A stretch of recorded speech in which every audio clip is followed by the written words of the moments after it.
इसमें शंका संभव ही नहीं है, क्योंकि 2 और 2 4 ही होते हैं। मैं यह चाहता हूँ कि आप इस बात के पीछे पड़ जाओ। तत्काल भागवत प्राप्ति जिनको होती है हो ही जाती है। आपकी ऐसी इच्छा ही कहाँ है? इस बात को समझने के लिए इतना परिश्रम ही कहाँ है? मेरे को आप क्षमा कर देना। मेरे में जितनी लगन है उतनी लगन आप में नहीं, जबकि आप में लगन ज़्यादा होनी चाहिए। मैंने कल कहा, आज कहा और फिर कहने को तैयार हूँ। मेरे से रात में पूछो, दिन में पूछो, सुबह को पूछो, शाम को पूछो, रात्रि में मेरे को नींद से उठाकर पूछो, मैं नाराज़ नहीं होऊंगा। मैं तो निहाल हो जाऊंगा, जैसे कोई बड़ा ग्राहक मिलने से दुकानदार राजी हो जाता है, उससे मैं कम राजी नहीं होता हूँ। अतः मेरे पर कृपा करो, स्वयं पर कृपा करो, और नहीं समझ में आए तो पूछो। श्रोता, राग द्वेष के आने से निषिद्ध क्रिया हो जाती है। स्वामी जी, राग द्वेष का असर पड़ने से, उसके वशीभूत होने से निषिद्ध क्रिया हो जाती है तो भले ही हो जाए, पर राग द्वेष हमारे में नहीं है, इस पर तो कायम रहो। भले ही निषिद्ध क्रिया हो, पर ये अपने में कैसे हुए? अपने में है ही नहीं। श्रोता, जब तक क्रिया होगी तब तक तो दुखी होते रहेंगे। स्वामी जी, भले ही दुखी हो जाओ या सुखी हो जाओ, पर दुख में भी आप वही रहते हो, सुख में भी आप वही रहते हो। सुख दुख तो होते हैं, पर आप रहते हो। साफ और सीधी बात है, यह अन्वेषण है, निर्माण नहीं है। संसार का काम देरी से होता है, उसमें समय लगता है, पर इसमें समय नहीं लगता। आज मैंने जो बात कही है उसको समझने में क्या वर्ष लगता है? हाँ, आप मान लोगे कि समय लगेगा तो ज़रूर समय लगेगा, क्योंकि आप और हम भगवान रूपी कल्प वृक्ष के नीचे हैं। अगर आप मान लें कि ये राग द्वेष आदि मेरे में है ही नहीं, तो समय लगने की क्या बात है? कहीं और चटमानी सीधी बात है। सत्संग में आने वाले भाई बहनों की कई बातें मैंने सुनी। जो पहले रोते थे, कुछ दिन सत्संग में आने के बाद उनका रोना बंद हो गया। तात्पर्य है कि सत्संग की बातों में एक ताकत है, यह कोई तमाशा नहीं। परंतु आप तो कमर कसकर तैयार है कि कुछ भी कहो, हम तो नहीं मानेंगे। अब बताओ मैं क्या करूं? आपको नहीं जचती हो तो शंका करो। आप कहते हैं कि हमारे पर असर पड़ जाता है, इंद्रियां और उनके विषयों का संबंध होते ही असर पड़ता है। किसी के राग द्वेष ज़्यादा होते हैं, किसी के कम होते हैं। सबके अलग अलग संस्कार हैं, अलग अलग अभ्यास है, परंतु असर पड़ने पर भी राग द्वेष हमारे में है, यह आपने किस आधार पर माना? इनको आप अपने में मानोगे तो कहने वाला कितना ही जोर लगा ले, आप में रति मात्र भी फर्क नहीं पड़ेगा।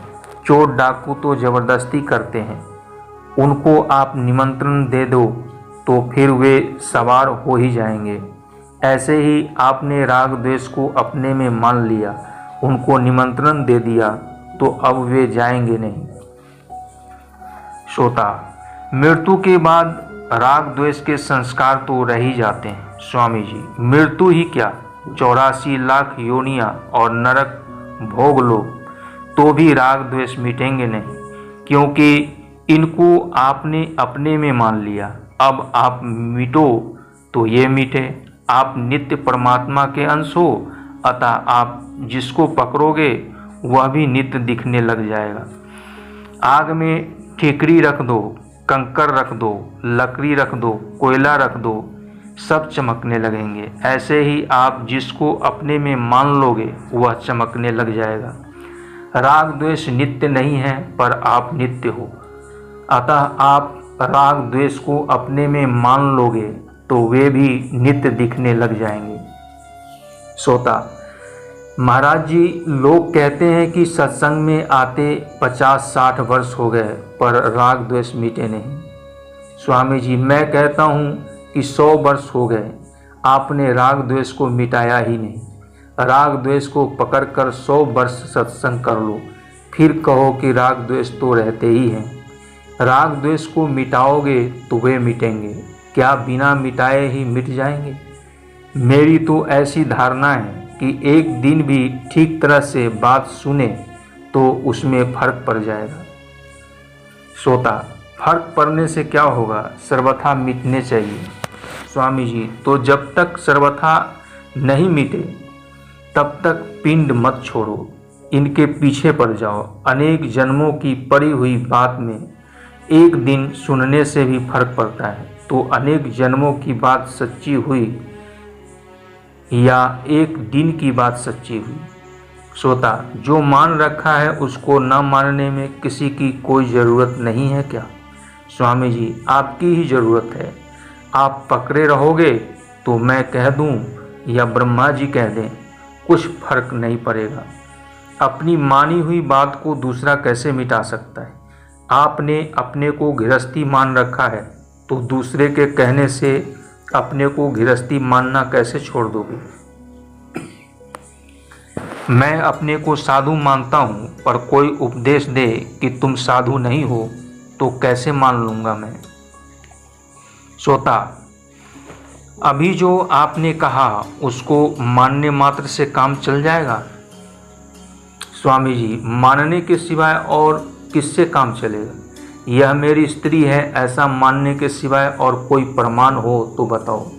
सिर्फ मानने से बेटा पोता हो जाएगा, सब कुछ हो जाएगा।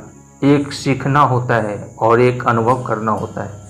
नया काम सीखने में देरी लगती है, पर जो पहले से ही है उसका अनुभव करने में किस बात की देरी? जैसा मैं कहता हूँ उसको आप शंका रहित होकर मान लो तो पट दिखने लग जाएगा, अनुभव हो जाएगा, क्योंकि बात है ही ऐसी।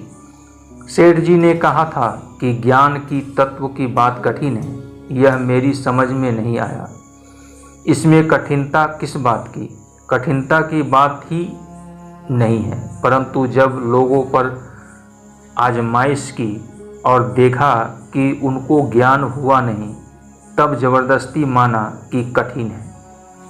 आपने कठिन मान लिया तो अब आपकी मान्यता को कौन छुड़ा सकता है?